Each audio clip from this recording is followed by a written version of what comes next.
네, 시장의 작은 숲부터 큰 숲까지 함께 알아보는 시간입니다. 오늘 함께 해주실 분은 이베스트 투자증권의 정다운 연구원님입니다. 연구원님 안녕하세요. 네, 안녕하십니까. 네, 오늘 시장 신고가를 갱신해 오다가 주춤한 미국 증시에 그리고 2,700포인트를 앞두고 주춤한 코스피. 주식 시장은 요즘 어떤가요? 네, 주식시장이 개인적으로는 상당히 강하다라고 좀 평가를 하고 있습니다. 그래서 저희도 3월 4일에 자료를 냈어요. 기존에 저희가 코스피에 대해서 박스권을 전망을 하면서 약간은 보수적으로 접근을 한다라고 말씀을 드려왔었는데 이 부분에 대해서 박스권 자체를 부정하는 것은 아니지만 상단이 조금은 올라와주는 박스권이지 않겠나라고 좀 생각을 하고 있습니다. 그래서 저희도 시장을 조금은 긍정적으로 보려고 하고 있어요. 다만 시장이 문제가 없이 올라가는 편안한 장이다라고는 할 수가 없는데 뭐 PER 레벨로 보면은 좀 비싼 부분들도 있고 더불어서 지금 일부 얘기가 나오기는 합니다만 미국의 지방은행들 상업용 부동산에 대한 얘기들도 좀 나오는 상황이고 이런 부분들 때문에 편안한 장은 아니다라고는 생각을 하지만 그럼에도 불구하고 지금의 시장은 유동성으로 좀 올라가는 Fear of Missing Out, 포모장이다라고 좀 평가를 하고 있는데 포모장이 조금 더 연장될 수 있다라고 평가를 하기 때문에 저희는 시장에 대해서 전보다는 조금 더 낙관적으로 바라보자 이렇게 좀 말씀을 드리고 있습니다. 네, 포보 현상이 있을 수는 있지만 그래도 과거보다는 더 낙관적으로 변했다라고 말씀을 해주셨는데 시장 전망이 더 낙관적으로 변했던 요소들이 있을까요? 네, 저희가 보는 이유는 총 세 가지입니다. 신용융자 잔고, 미국 시장에 대한 얘기인데 이 부분이 좀 더 올라갈 여지가 있어 보인다. 결국 시장으로 자금이 더 들어올 여지가 있어 보인다라는 게 첫 번째고요. 두 번째 같은 경우는 미국의 제조업 경기가 좀 대표적일 것 같은데 제조업 경기를 기반으로 해서 글로벌 경기가 생각보다는 나아 보인다. 우려했던 것보다는 견조해 보인다라는 부분이 두 번째 요인이고 마지막으로는 글로벌 증시를 아우르는 경기 정제 전반의 유동성이 1월 이후에 반등하는 모습이 나타났다라는 측면에서 저희는 시장을 좀 긍정적으로 평가하고자 합니다. 네, 포모의 지속 가능성, 경기가 우려보다는 더 양호했다. 그리고 글로벌 유동성 개선 이 세 가지를 보면서 긍정적으로 변했다라고 말씀을 해주셨습니다. 하나씩 살펴보도록 할게요. 먼저 첫 번째, 포모의 지속 가능성 어떻게 구체적으로 보면 될까요? 네, 일단 바로 그림 보시면 될 것 같은데요. 제가 미국의 신용융자 잔고 추이 데이터를 가져왔어요. 이게 한국 시장에도 동일한데 신용융자라는 게 결국은 대출을 일으켜서 주식을 산다라는 개념이거든요. 그래서 이 데이터, 신용융자가 들어오는 금액들은 주가가 올라가면은 같이 따라서 올라가는 경향을 보입니다. 이게 언제까지 이어질 것이냐라고 하면은 사실은 알 수 없다. 시장이 쇼크를 받기 전까지는 계속해서 들어오고 시장 주가가 다시 올라가는 약간의 선순환 구조라고도 좀 말씀을 드릴 수가 있는데 이런 부분 때문에 저희는 아직은 추가적인 여지가 있다라고 좀 평가를 하는 건데 신용융자 잔고가 그러면 지금 위험한 레벨까지 왔느냐라고 했을 때 그렇지 않다라고 좀 말씀을 드리고 있어요. 하늘색 선을 보시면 이게 신용융자 잔고에 대해서 YOY 증가율을 나타낸 차트인데 보통 30%를 넘어서는 수준이 시장에서는 조금은 우려가 부각되는 시간이다라고 보시면 될 것 같은데 지금 24년도 1월 기준의 데이터를 살펴보시면 YOY 증가율이 10% 남짓밖에는 안 되는 수준입니다. 그래서 신용융자 잔고가 충분히 더 올라갈 수 있고 포모 장세가 조금 더 과열될 여지가 있다라고 좀 생각을 하기 때문에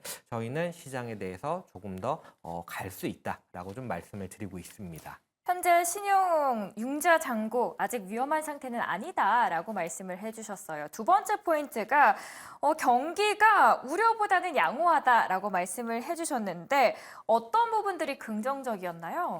네, 경기에 대해서 긍정적으로 평가하는 게 뭐 많이 보신 분은 아시겠지만 저희는 경기 사이클이라는 부분을 상당히 좀 중요하게 생각을 하고 있습니다. 그걸 또 차트로 가져왔는데 OECD 경기 선행 지수 G20에 대한 데이터를 가져왔어요.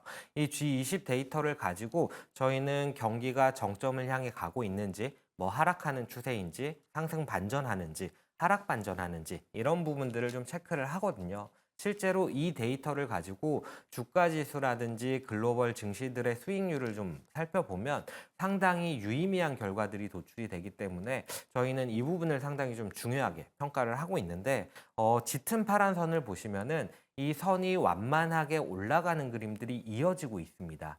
근데 저희가 기존에 생각했던 것들은 뭐냐면은 옅은 파란 선을 보시면은 하늘색 선인데 이 하늘색 선이 빠지는 구간에서 경기 선행지수 역시도 이제 정점을 기록할 시간이 얼마 남지 않았다라고 생각을 했던 것에서 이 정점까지의 기간이 조금은 더 길어지는 모습이다라고 좀 생각을 바꾸고 있는 상황입니다. 이 하늘색 선이 뭐냐면요.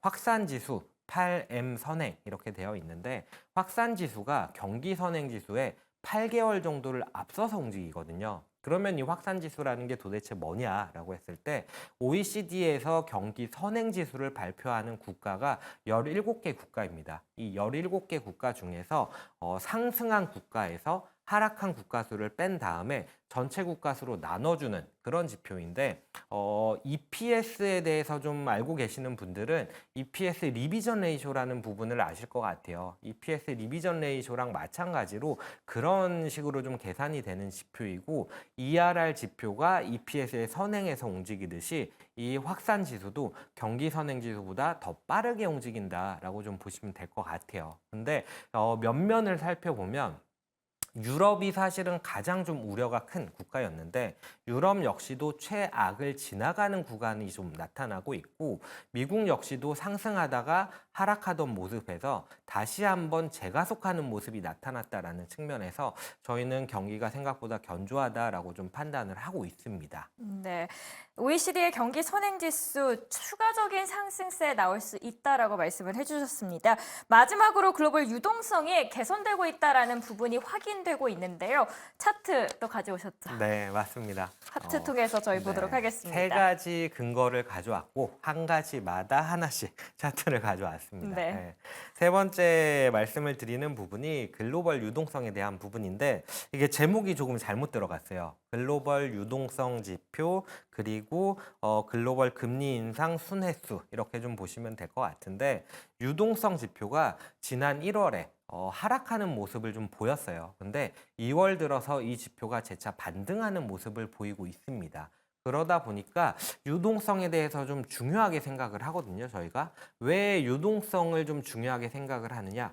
유동성이 결국은 새로운 수요를 만들어내는 역할을 하고 유동성이 그렇기 때문에 한국 수출이라든지 경기에 보다 선행하는 모습을 보입니다. 그래서 이 유동성 지표를 중요하게 생각을 하고 있는데 반등을 했기 때문에 중요하다, 긍정적이다라고 좀 말씀을 드리는 거고 그러면 이렇게 빠졌다가 소폭 올라온 것에 대해서 긍정적으로 볼 수 있느냐? 저희는 앞으로 이렇게 유동성이 개선되는 부분이 더 이어질 수 있다라고 판단을 하기 때문에 긍정적으로 해석을 하고 있습니다. 왜 그러면 유동성 개선이 이어질 수 있다라고 판단을 하느냐라고 했을 때 일반적으로 미국의 연준이 긴축에 대한 부분들을 완화할 때 다른 중앙은행들이 따라서 금리를 인하하는 경향들을 보입니다.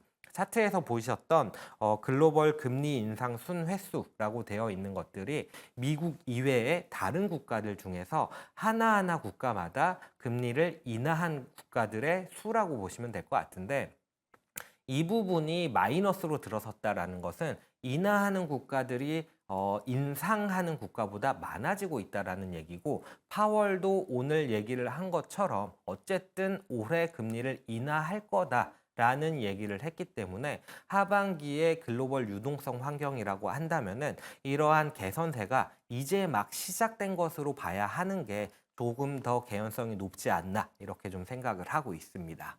네. 시장은 긍정적으로 바라보고 계십니다. 그 주도주 중에 한 섹터가 바로 AI죠. AI 이 흐름이 언제까지 이어질지도 궁금합니다.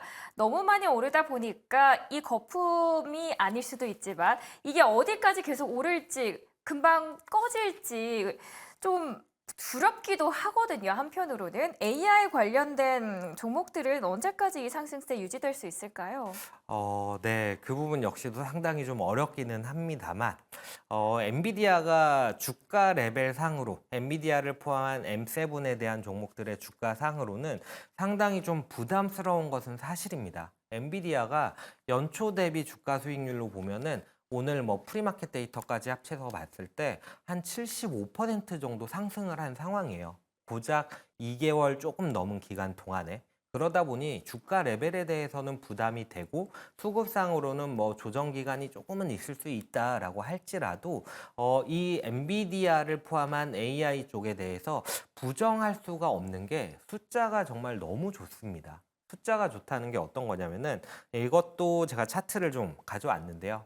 이 M7 종목들을 합산해서 봤을 때 주가가 상승할 때 PER 멀티플이 확장되면서 주가가 올랐는지 혹은 이익에 대한 기대치, EPS 컨센서스가 올라가면서 주가가 올라갔는지를 좀 체크를 해서 어떤 요인 때문에 주가가 올랐는지를 좀 평가를 하고 있는데 저희 같은 경우 데이터를 살펴봤을 때 12개월 포워드 PER 멀티플이 올라선 것은 사실입니다. 근데 그것보다 더 큰 폭으로 이익에 대한 기대치가 더 올라왔고 그 기저에는 실제로 확인된 이익 성장폭이 너무나 놀라운 수준이기 때문에 숫자상으로 봤을 때 이러한 엔비디아를 포함한 AI 그리고 뭐 M7 종목들 긍정적으로 볼 수밖에 없는 환경이지 않나 이렇게 생각을 하고 M7을 그러면 빼고 시장을 본다라고 했을 때 어떻느냐 PER만 가지고 좀 데이터를 만들어 봤는데 M7에 대한 PER을 살펴보시면 뭐 멀티플 레벨 자체는 높습니다. M7을 제외한 나머지 종목들의 멀티플은 17배에서 뭐 18배 정도를 왔다 갔다 하는 상황인데 이 엔비디아를 포함한 M7 종목 같은 경우에는 28배 전후를 왔다 갔다 하거든요. 근데 레벨 자체가 높은 것은 사실입니다만 그렇다고 해서 이 멀티플 자체가 많이 올라갔느냐라고 했을 때 M7 종목들은 작년 여름보다도 낮은 멀티플 레벨을 보이고 있고 나머지 종목들 같은 경우에는 주가 상승폭이 엔비디아만큼 올라가지 못했음에도 불구하고 PER 멀티플이 차트에 그려진 22년 10월부터 봤을 때 그 어느 때보다도 비싼 상황입니다. 그래서 이 M7에 대해서 특히 엔비디아에 대해서 주가가 오른 부분은 부담스러울 수 있지만 충분히 이런 부분들을 설명하고도 남을 만큼의 성장성을 보이고 있다라고 저희는 좀 평가를 하고 있습니다. 그러면은 엔비디아는 아직까지도 더 올라갈 수 있다. 하지만 다른 AI 관련주들은 조금은 조심할 필요가 있겠네요. 결국은 그러니까 제가 긍정적으로 보는 이유가 네. 이익단에서의 성장 여력을 보여주느냐 마느냐에 달려 있다라고 생각을 하는 거거든요. 근데 엔비디아만큼 그런 부분들을 잘 충족시켜주는 종목이 없었기 때문에 엔비디아를 좀 주도적으로 말씀을 드리고 있고 주도주로 말씀을 드리고 있고 만약에 엔비디아가 흔들린다라고 한다면은 이외의 다른 반도체, 뭐 AI 반도체 종목들 당연히 흔들릴 수밖에 없는 상황인 건 사실이죠. 네. AI 관련주들에 대해서 나열을 해주셨는데 그 안에서 그러면은 체크 포인트들이 있을 것 같습니다. 어떤 부분들을 저희가 유의하면서 투자를 하면 좋을까요? 네, AI 관련해서 저희는 앞으로의 관건은 두 가지라고 좀 보고 있습니다. 첫 번째가 말씀드렸던 이익단에서의 개선을 보일 수 있느냐. 그리고 똑같은 얘기기는 합니다만 AI를 통해서 새로운 수요를 창출할 수 있느냐. 이런 부분들이 내부적인 요인이고 가장 중요한 부분이다라고 좀 말씀을 드릴 수가 있는데 저는 일단 좀 긍정적으로 생각을 하고 있어요. 왜 긍정적으로 생각을 하냐면은 4분기 실적 시즌에 아마 제가 지난달에도 나와서 말씀을 드렸던 것 같기는 한데 메타가 실적을 발표하면서 광고 부문의 수익성이 개선이 됐다라고 말씀을 드렸었거든요. 근데 이렇게 광고 부문에서 AI를 어떻게 썼는지에 대해서는 사실 명확하게 얘기를 안 한 상황입니다. 그럼에도 불구하고 제가 긍정적으로 얘기를 드리는 이유는 마크 주커버그가 실적 발표를 한 뒤에 대규모로 AI 투자를 단행을 하겠다라고 발표를 했거든요. 그 말은 결국 4분기 실적 시즌에 나왔던 실적에서 광고 부문의 수익성을 개선시키는 무언가 AI에 대한 희망을 받기 때문에 이러한 공격적인 투자를 단행하는 게 아닌가라고 좀 추측을 하고 있고요. 그렇다고 한다면은 기업 입장에서는 AI 투자에 대해서 보다 공격적이고 보다 더 지속성 있게 투자를 할 수 있기 때문에 이 부분은 AI 관련 종목에 있어서는 당연히 수혜로 작용을 할 수밖에 없다라고 좀 보여지고, 두 번째로 내부적인 요인이 아니라 외부적인, 그러니까 AI 반도체 종목을 둘러싸고 있는 환경적인 부분을 살펴봤을 때 지금 AI가 왜 이렇게 핫하느냐라고 했을 때 글로벌리 수요 환경이 좋지 않은 상황에서 AI에 대한 투자가 AI 관련주의 실적으로 이어지고 있기 때문이다라고 좀 말씀을 드릴 수가 있고, 그 말은 다른 종목보다 확연히 좋아 보이기 때문이다라고 좀 말씀을 드릴 수가 있어요. 근데 만약에 수요 환경이 생각보다 개선이 된다라고 했을 때 그렇다면은 AI 반도체가 아니라 상대적으로 덜 올라온 시클리컬이라든지 범용 제품과 관련된 반도체 종목들이 단기적으로는 좀 더 치고 나갈 수 있는 환경이 된다라고 좀 보시면 될 것 같은데, 그럴 가능성은 저희는 단기적으로는 좀 낮지 않나 이렇게 좀 생각을 하고 있습니다. AI 관련주들을 투자하실 때 주의해야 될 체크포인트들 말씀을 해주셨습니다. 그러면 한국으로 돌아와서 어떤 종목과 업종을 주로 보고 계신가요, 지금은?